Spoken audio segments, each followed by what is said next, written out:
welcome back to KA MMA. I'm Khalil Deal, I'm Andy O. and we are KA MMA. We're about to talk about UFC Fight Night, Des Moines, Iowa, and this is going to be a fight night that's looking pretty decent. The main event is going to be Corey Sandhagen against Figueiredo. What's his name? Davison. Davison Figueiredo. Keep forgetting his first name. All right, so we're going to talk about our early predictions and breakdowns for the prelims. And starting off with who's in the prelims, we got the first fight, Juliana Miller versus Ivana Petrovic. Then we got Dontel Mays versus Thomas Peterson. We got Gaston Bolanos against Kwang Lee. Marina Rodriguez against Jillian Robertson. Azamat Bekoyev against Ryan Loder. And the main event for the prelims here, I can't believe this is a main event, but it's Yana Santos versus Miesha Tate. So let's start it off with the first fight with the ladies going at it here. Ivana Petrovic and Juliana Miller. Who you got here, Andy O? Yeah, here I'm gonna have to go with slightly with Ivana Petrovic. She's gonna be a little bigger. I think she's gonna be stronger than Juliana Miller. Juliana Miller, on top of really not having impressed me at all, and I don't think she's impressed many people. She's also been inactive lately, so I don't think that's good either. Like, this girl realized that her career was in fighting because some guy bumped into her at a bar and she punched him in the face.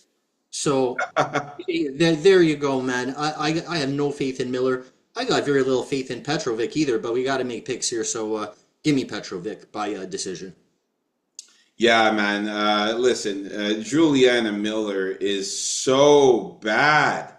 If you've watched her fight, it's really bad, man. She either goes in there and finishes you, or she loses, by decision or gets knocked out.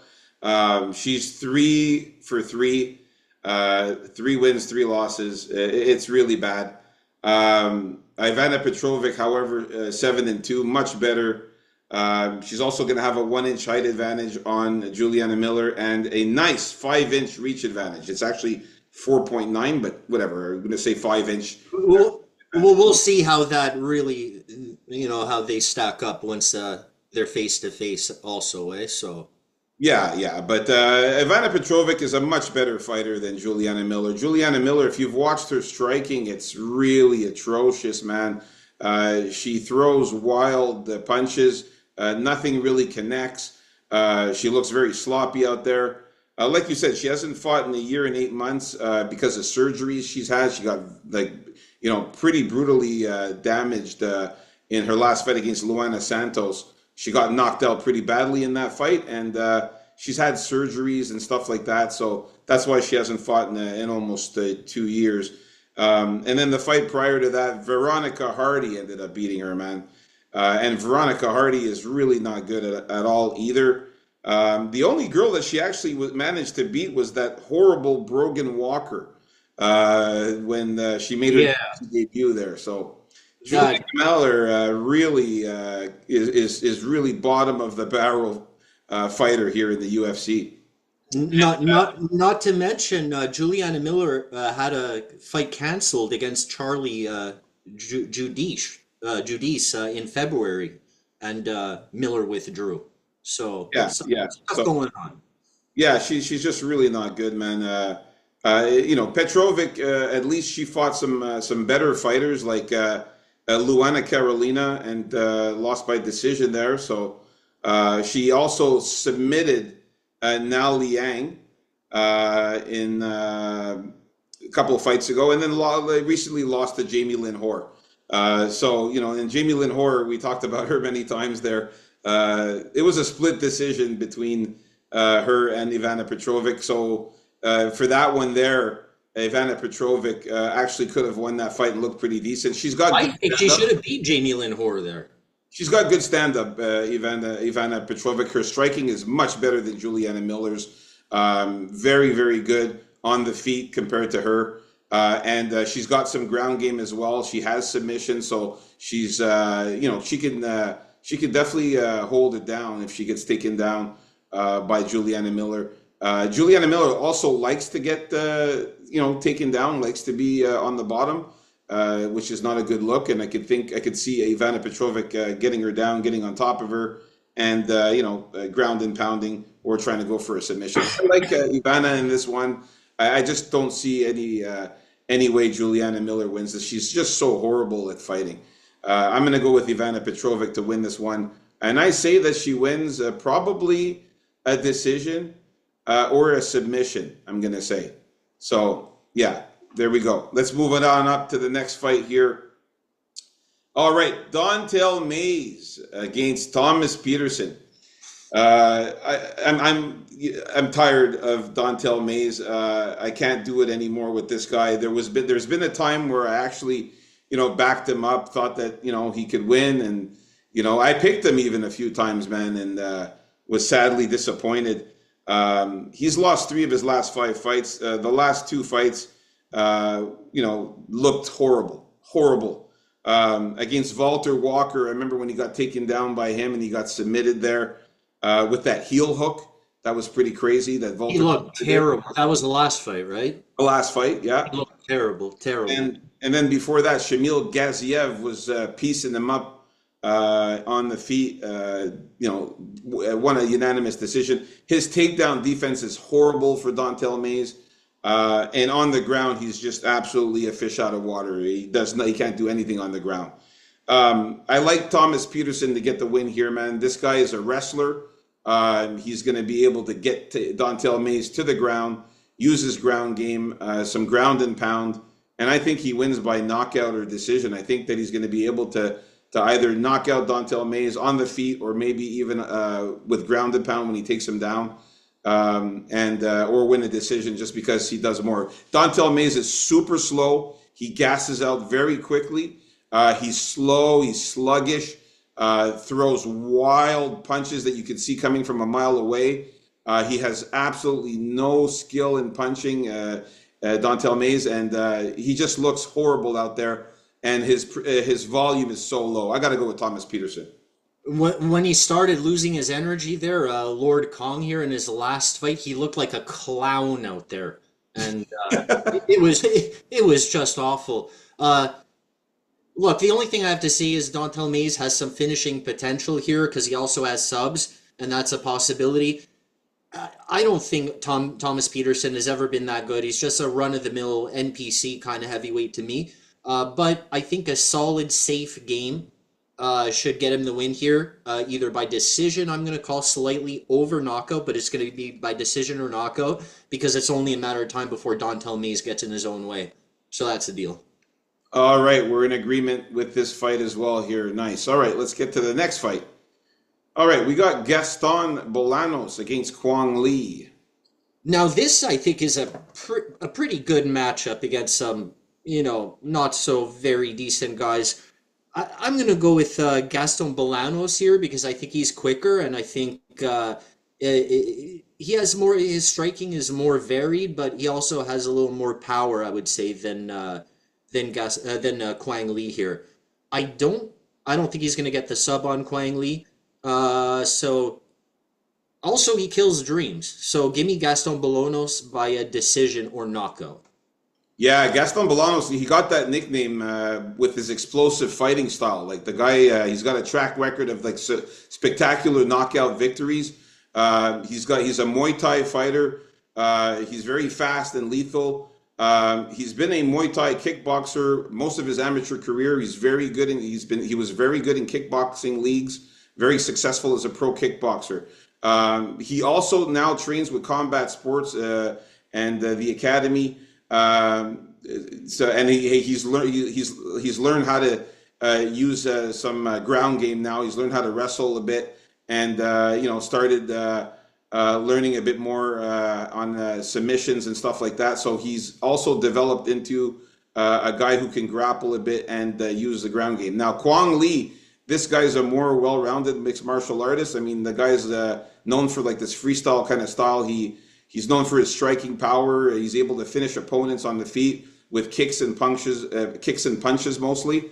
And he possesses wrestling skills as well and takedown defense skills.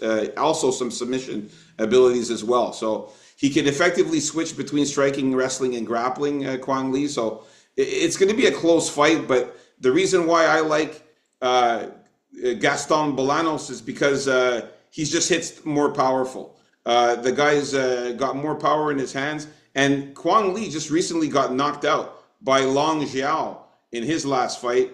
With a right hook and hammer fist. So I can see Gaston doing the same thing. Kwang Lee's chin, not really the greatest. He's also very skinny too when he goes out there. Gaston Bolanos is going to be a more muscular and bigger guy and more powerful. Definitely got Gaston to win by knockout, I say, in this one here. Yeah, not very confident though. He loses this fight, he's out of the UFC. Yeah, seriously.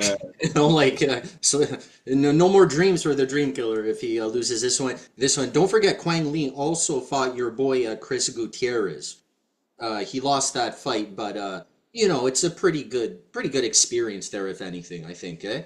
Yeah. Well, I like the way Gaston looked in his last fight against Cortavius Romius there, who's also a big wrestling kind of guy, a big grappling kind of guy with submission. So that's kind of similar to Kwang Lee. And he was able to last a whole 3 rounds and go to a decision and beat him unanimously. So I can see him doing the same thing to Kwang Lee here. I don't see Kwang Lee being better than Cortavius there.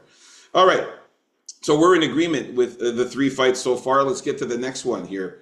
Oh, yeah, we got the ladies at it again here. Jillian Robertson against Marina Rodriguez. This one's very simple for me. I'm not going to take too much time on this one. I am going with Jillian Robertson.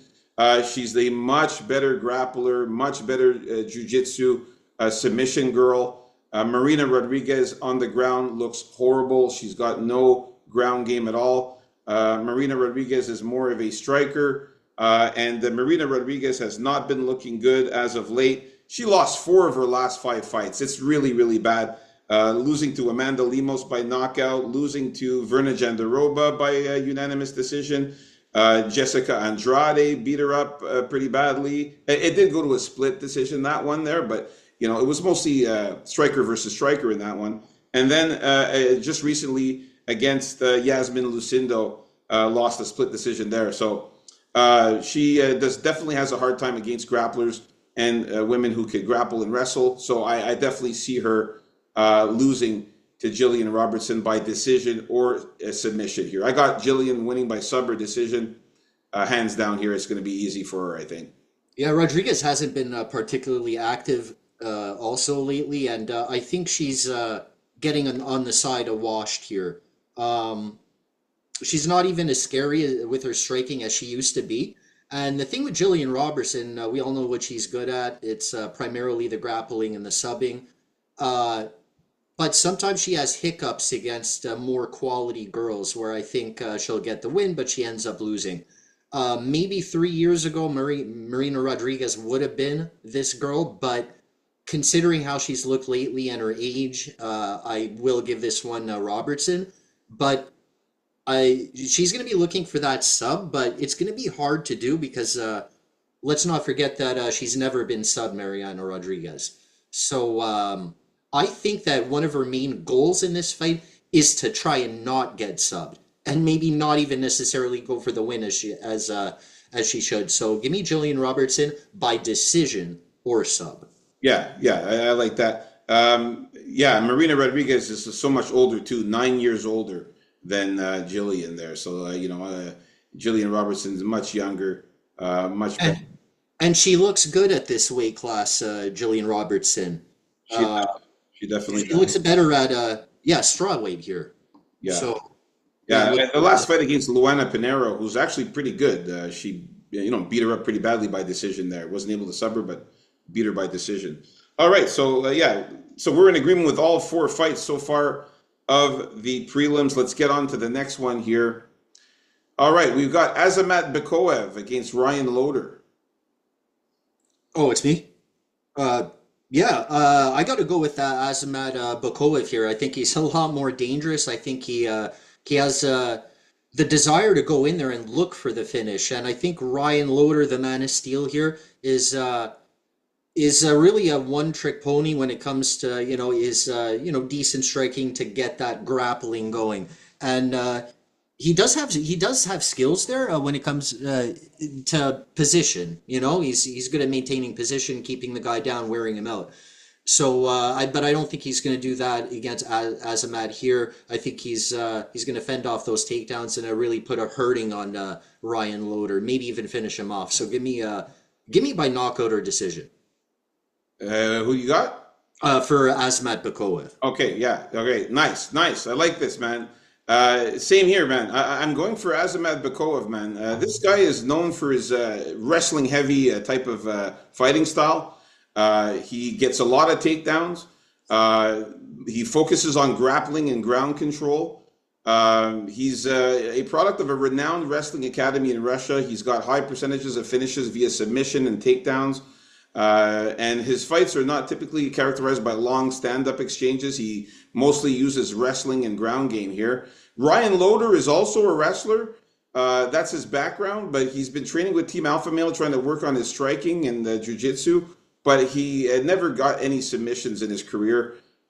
Basically, he tries to take you down and beat you up. It's not going to work against a guy like Azamat, who's also very, very skilled on the ground with submission skills. His jiu-jitsu is way, way higher level than Ryan Loder.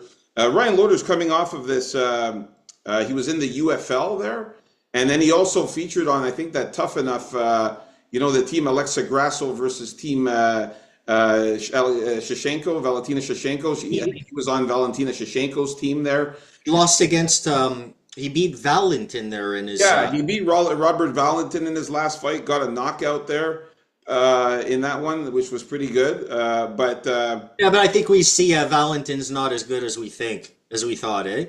Exactly, but also Azamat Bakoev, when he got in his UFC debut against Zach Reese, who we've seen as Zach Reese is a killer out there, and he knocked out Zach Reese with ground and pound. So, and Zach Reese is a way better fighter than Ryan Loder, especially his jiu-jitsu skills and ground game for Zach Reese as well is much better. So, and he was able to knock him out with ground and pound. I can see him doing the same thing to Ryan Loder here. So, yeah, give me Azamat Bakoev here to win by finish. I got KO or submission in this one.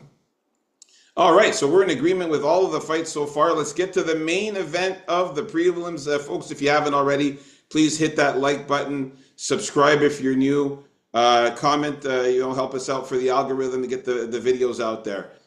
So this one's going to be a quick pick here for me. I got to go with the veteran here. I'm going with Miesha Tate, man, the wrestler. I think she's going to come in this fight with a wrestling heavy game plan. Yana Santos has been losing all kinds, except she got a win in her last fight against Chelsea Chandler.